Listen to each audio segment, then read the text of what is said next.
punojë tokën nënën që të ushqen. Nga kjo e hënë dhe për një muaj fermerët në Shqipëri do të nisin aplikimet për të përfituar nga skema e subvencioneve. Në dispozicion për 12 masa janë vendosur 5.2 miliard lek, vetëm në pak orë sipas ministrit të bujqësisë u paraqitën 5.000 kërkesa.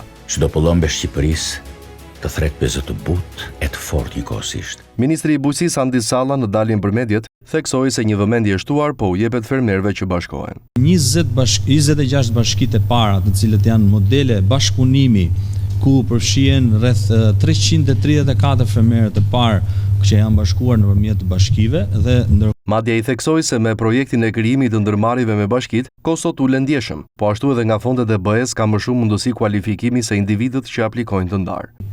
Arrin që deri në 25% dhe 25 deri në 30% të kemi një kosto më të ulët.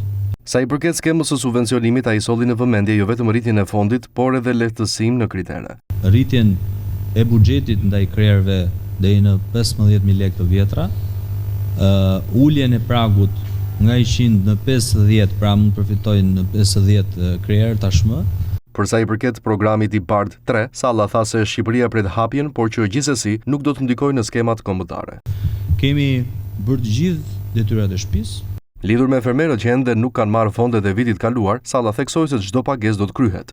Të gjithë pagesat që kanë nga viti kaluar janë të përfshira në buxhet dhe në mbështetjen financiare është shtuar edhe certifikimi ndërkombëtar i prodhimit, duke bërë që mallrat të jenë më të sigurt në eksporte. Në 12 programet përfshihen tufat e matrikuluara, bletaria, fermat organike, serat, sipërfaqet e mbjella apo edhe peshkimi. Po ashtu mbështeten investimet nga fermerët e rinj, stanet, pajisjet, makineritë e mekanizmat moderne.